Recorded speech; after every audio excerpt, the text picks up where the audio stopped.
lazima ukombolewe. Ikiwa ulitolewa sadaka kwa miungu, kumbuka baba yako alikuwa ni mwabudu miungu. Baba yako mzazi wako alikuwa ni mwabudu mashetani. Alienda akiomba apewe utajiri, apewe uchawi fulani, aongezewe cheo kwenye uchawi. Wakamwambia tupe sadaka, akakutoa wewe. Sasa hauwezi kufanikiwa, hauwezi kuendelea, hauwezi kuishi maisha mazuri ikiwa wewe ulitolewa sadaka. Lazima ukombolewe kutoka kwenye mikono ya huyo aliyekumiliki. Na walitoa wana wao na binti zao kuwa dhabihu kwa mashetani. Tunaona kuna watu wanaenda kwa mashetani, kuna watu wanaenda kwa waganga na wanatoa watoto wao ili wapate utajiri. Sasa ikiwa hatima yako ilitolewa mahali ili mtu akafanikiwe, wewe huwezi kufanikiwa. Ikiwa kuna mtu alichukua hatima yako ili kufanyia biashara, wewe huwezi kufanikiwa mwanangu. Lazima ukombolewe. Lazima hatima yako ikombolewe. Bwana Yesu asifiwe.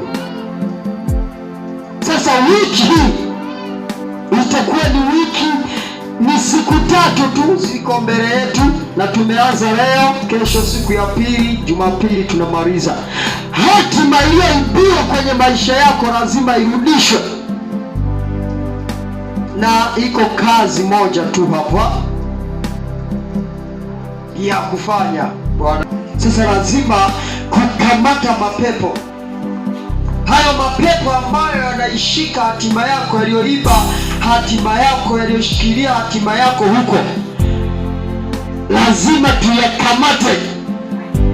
Na tukisha yakamata, sasa kazi yetu ni kuyapokonya hatima yako iliyoibiwa.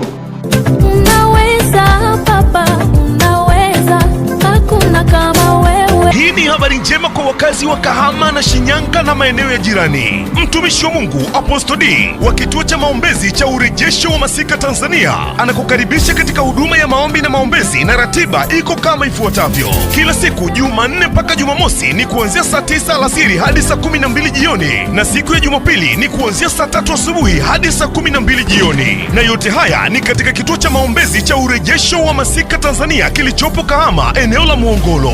Waleteni wenye changamoto mbalimbali kama vile magonjwa ya tumbo, kifua kubana, matatizo ya macho, miguu kuwaka moto, matatizo ya ndoa, uzazi, changamoto za kibiashara na mengine mengi. Na yote hayo Bwana Yesu Kristo atayatatua kupitia mtumishi wake Apostle D.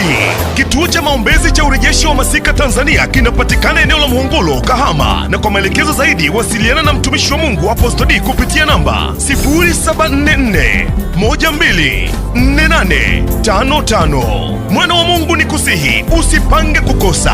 Watu wote mnakaribishwa, na Mungu au